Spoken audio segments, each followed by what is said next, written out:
لله رب العالمين، والصلاة والسلام على سيد المرسلين محمد وآله وصحبه أجمعين. أما بعد، أعوذ بالله من الشيطان الرجيم. بسم الله الرحمن الرحيم. لقد كان لكم في رسول الله أسوة حسنة. وقال النبي صلى الله عليه وسلم: لا يؤمن أحدكم حتى يكون هواه تبعا لما جئت به، أو كما قال عليه الصلاة والسلام. میرا منہ اور سرکار مدینہ کی فناخانی، میرا منہ اور سرکار مدینہ کی فناخانی، مجھے معلوم ہے اپنے شوہر کی تنظامانی. نگاہ عشق و مستی میں وہی اول وہی آخر، نگاہ عشق و مستی میں وہی اول وہی آخر، وہی قرآن وہی قرآن وہی یاسین وہی قرآن. جناب صدر، معزز سامعین اکرام اور حاضرین جلسہ، میرا اور آپ سب حضرات کا حضور علیہ السلام سے انتہائی والا تعلق ہے، اور یہ تعلق محبتی ہمارے زندگی کا سرچشمہ اور ہماری مدد کا ذریعہ ہے. اسی لیے اس قرآن مہین میں آپ صلی اللہ علیہ وسلم کا تذکرہ کر کے ان کے خوش اچھوں اور عقیدت میں شامل ہونا چاہتا ہوں. شاید ابر رحمت اور صحابہ کرام نے اس رضا رسیدہ چمک کو بعد بہاری عطا کی، جس سے ایمانی افکار اور اخلاق افکار کے پھول کھل گئے. ورنہ یہ کیا مجال کہ میں محسن انسان صلی اللہ علیہ وسلم کے حیات زندگی پر روشنی ڈال سکوں. محترم حضرات، اللہ تعالیٰ نے رسول کائنات صلی اللہ علیہ وسلم کو نسل انسانی کے لیے بہترین نمونہ اور اسوہ حسنہ بنایا ہے. آپ صلی اللہ علیہ وسلم کی معلومات زندگی قیامت تک کے لیے شعار و بیان ہے.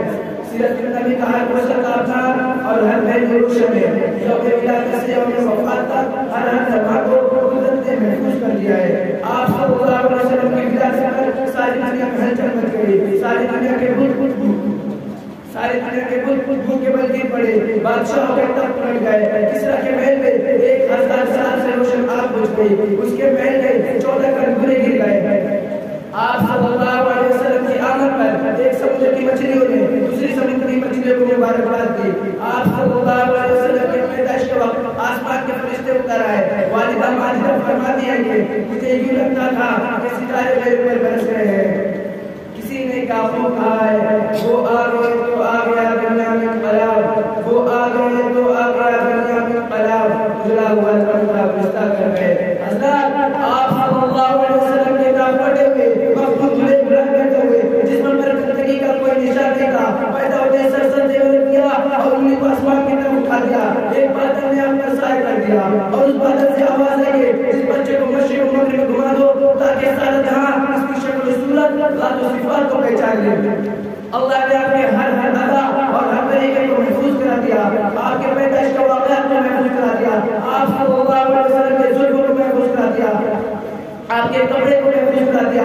آپ کی سواری کے ناموں کو محفوظ کرا دیا. بڑے بڑے بادشاہوں اور حاکموں کی زندگی کی تفصیل نامکمل ہے، لیکن ہمارے نبی صلی اللہ علیہ وسلم کی زندگی کا ہر پہلو کتاب اور نقشہ ہے. معزز سامعین کرام، اللہ تعالیٰ نے ہمارے نبی صلی اللہ علیہ وسلم کو حسب نسب کے اعتبار سے سب سے اعلیٰ و اعلیٰ بنایا.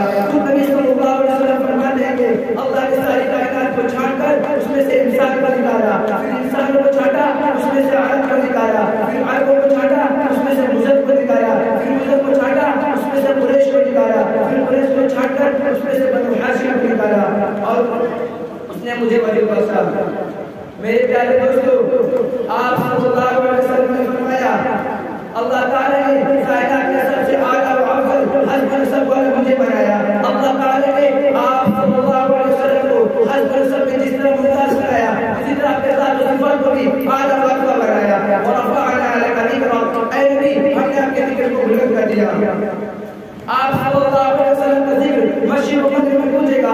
آپ صلی اللہ علیہ وسلم کا تذکرہ شمال اور جنوب میں ہوگا. آپ صلی اللہ علیہ وسلم کا تذکرہ دنیا کے کونے کونے میں ہوگا. آپ صلی اللہ علیہ وسلم کی تعریف فضا اور سمندر میں ہوگی، کیونکہ آپ کی تعریف رب کائنات میں کھلتی ہے. محترم حضرات، آج بڑا یہ ہے کہ مسلمانوں کا ایک بڑا طبقہ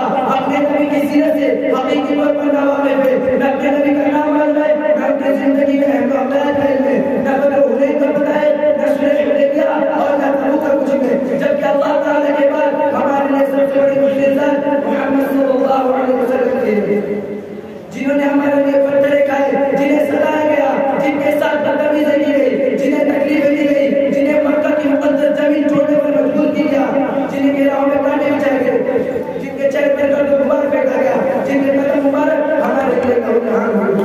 افسوس صد افسوس، آج مسلمانوں نے اپنے نبی کی سیرت کو بھلا دیا ہے، ان کی تعلیمات کو فراموش کر دیا ہے، جس کی وجہ سے مسلمانوں کی حالت آج بھی متابع ہے، وہ در در کی ٹھوکریں کھانے پر مجبور ہے۔ اللہ تعالیٰ ہمارے ساتھ درگزر فرمائے اور اس کے نبی کی چنگاری ہمارے دل کو روشن فرمائے اور حضور صلی اللہ علیہ وسلم کی عظمت کے اوپر ہمارے دل کو ایمان رکھے۔